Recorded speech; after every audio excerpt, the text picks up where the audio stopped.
Welcome back clean news. चलिए देखते हैं उत्तर प्रदेश की 25 फटाफट बड़ी खबरें। इससे पहले आप यूपी के किस जिले से न्यूज को देख रहे हैं हमें कमेंट बॉक्स में जरूर बताएं। साथ ही डेली अपडेट रहने के लिए चैनल को सब्सक्राइब कर बेल आइकन को दबाना ना भूलें। आज का लाइक एम 100 है, उम्मीद करते हैं आप पूरा कर देंगे। तो चलिए बढ़ते हैं खबरों की ओर। प्राइवेट सेक्टर के दूसरे सबसे बड़े बैंक ने दी चेतावनी, कहा अगर नहीं हुआ ये काम तो खड़ा हो सकता आर्थिक संकट। प्राइवेट सेक्टर के दूसरे सबसे बड़े बैंक आईसीआईसीआई बैंक ने कहा कि पिछले साल के अनुभव को देखते हुए वह कोरोना वायरस महामारी की दूसरी लहर का प्रभाव अपने कामकाज पर पड़ने से रोकने के लिए काफ़ी हद तक तैयार है, लेकिन इसके साथ ही उसने बैंक कर्मचारियों को प्राथमिकता के साथ टीकाकरण की सुविधा दिए जाने की अपील की है। उसका कहना है कि बैंक कर्मचारी आवश्यक सेवा का काम कर रहे हैं, इसलिए उनका टीकाकरण जल्द होना चाहिए। यूपी में अब शादी का पंजीकरण करना होगा अनिवार्य, गलत जानकारी दी तो होगी 2 साल तक की सजा। अन्य राज्यों की तरह अब उत्तर प्रदेश में भी विवाह का पंजीकरण अनिवार्य होगा। राज्य विधि आयोग ने इसका मसौदा तैयार किया। आयोग के अध्यक्ष सेवानिवृत्त न्यायमूर्ति एएन मित्तल ने अपनी रिपोर्ट मुख्यमंत्री योगी आदित्यनाथ को सौंप दी है, जिस पर विचार के बाद सरकार अधिनियम लागू करेगी। आयोग ने विवाह पंजीकरण का प्रोफार्मा भी तैयार किया, जिसके तहत गलत अथवा झूठी सूचनाएं देने वालों के लिए 2 साल तक की सजा और 10,000 रुपये तक का जुर्माना की अहम सिफारिश भी शामिल है। साथ ही ऑनलाइन पंजीकरण प्रणाली लागू किए जाने और विवाह पंजीकरण से जुड़ी सभी सूचनाएं वेब पोर्टल पर उपलब्ध कराए जाने की सिफारिश की गई है। यूपी में शिक्षक घर से करेंगे काम, स्कूल 20 तक बंद। उत्तर प्रदेश में कक्षा 1 से 8 तक के स्कूल 20 मई तक बंद रहेंगे। इस दौरान शिक्षक, अनुदेशक और शिक्षा मित्र घर से काम करेंगे। बेसिक शिक्षा राज्य मंत्री डॉक्टर सतीश चंद्र द्विवेदी ने जानकारी दी है।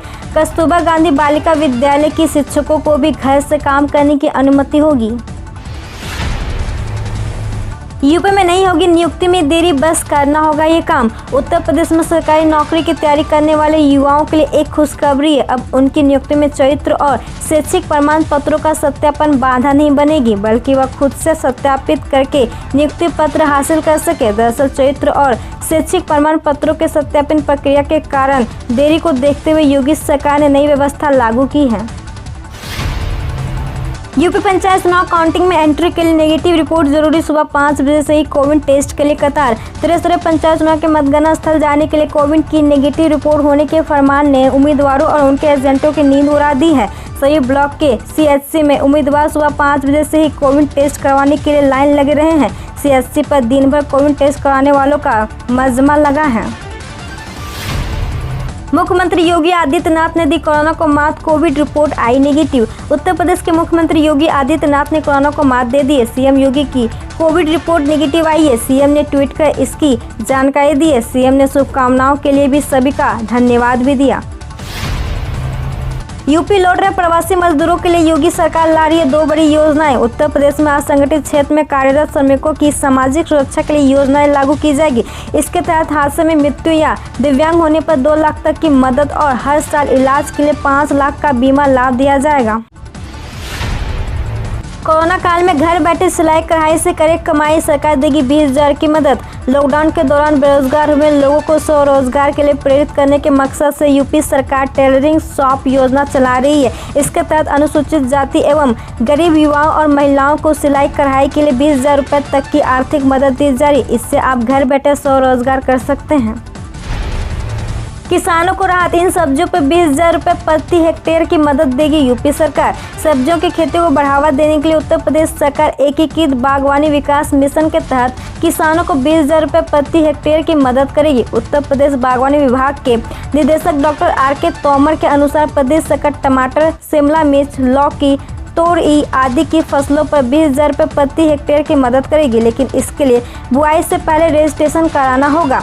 इसका लाभ लेने के लिए किसान ऑनलाइन और ऑफलाइन दोनों तरह से आवेदन कर सकते हैं। पंचायत चुनाव की प्रक्रिया पूरी होने के बाद इस योजना के लिए पैसों का सेक्शन शुरू हो जाएगा। अब 50 किलोवाट तक के बिजली कनेक्शन लेने पर नहीं देनी होगी टेस्ट रिपोर्ट। उत्तर हरियाणा बिजली वितरण निगम ने प्रदेश में व्यापार प्रक्रिया को सरल बनाने और उपभोक्ताओं के लिए नया बिजली कनेक्शन लेने की प्रक्रिया को और भी आसान कर दिया है। अब 20 किलोवाट की जगह 50 किलोवाट तक का बिजली कनेक्शन लेने पर किसी प्रकार की टेस्ट रिपोर्ट देने की आवश्यकता नहीं है। अखिलेश का बीजेपी पर निशाना, कहा सरकार की बद इंतजामी के कारण देश की वैश्विक छवि हुई धूमिल। वैश्विक महामारी कोरोना को लेकर भारतीय जनता पार्टी सरकार पर लगातार हमले कर रहे हैं। समाजवादी पार्टी अध्यक्ष अखिलेश यादव ने शुक्रवार को कहा कि सरकार की बद इंतजामी के कारण दुनिया में भारत की छवि धूमिल हुई है। यादव ने ट्वीट किया है कि भाजपा सरकार की बद इंतजामी की वजह से कोरोना मौतों की खबरें दुनिया भर के प्रतिष्ठित अखबारों पत्रिकाओं में छपने से हमारे देश की वैश्विक छवि बहुत धूमिल हुई है। भारतीय रेलवे ने शताब्दी समेत कई ट्रेनें की रद्द, जानिए किन रूटों पर कैंसिल। देश में बढ़ते कोरोना मामलों के बीच रेलवे ने कई रूट्स पर स्पेशल ट्रेनों को कैंसिल कर दिया। कुछ 30 अप्रैल और कुछ 1 मई, 2 मई और 4 मई से रद्द रहेगी। इसमें से कई Delhi Agra intercity passenger train हैं। गंगा एक्सप्रेसवे को लगा कोरोना का ग्रहण, अधिकतर स्टाफ हुआ संक्रमित। कोरोना महामारी के चलते जहां देश भर में हाहाकार मचा, वहीं अब इसका असर सरकार के महत्वपूर्ण प्रोजेक्ट पर भी पड़ने लगा। कोरोना के चलते सीएम योगी के dream project Meerut Prayagraj Ganga expressway भी प्रभावित हो गया। गंगा एक्सप्रेसवे प्रोजेक्ट के लिए किसानों के लिए जमीन खरीदने की प्रक्रिया करने वाला मेरठ तहसील का अधिकतर स्टाफ कोरोना पॉजिटिव हो गया। इसके अलावा अन्य 10 जनपदों में भी जमीन खरीदने का कार्य नहीं हो पा रहा। बताया जा रहा है कि केवल हरदोई जिले में बेनामों की प्रक्रिया चल रही है, जबकि एक्सप्रेसवे के लिए जमीन के खरीद फरोख्त का कार्य जून तक पूरा होना है, लेकिन अभी भी 60% जमीन को खरीदना शेष है।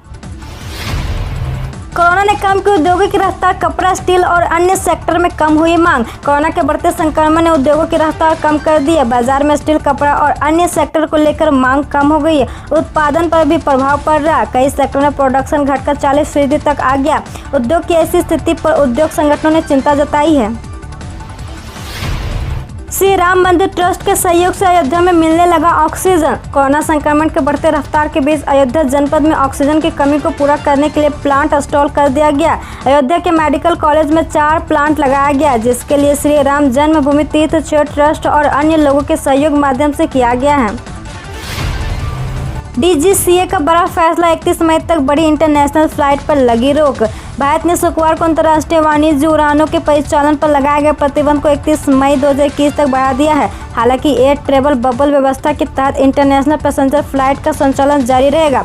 आपको बता दें कि पिछले साल भी कोविड-19 तमाम फ्लाइट पर रोक लगा दी थी।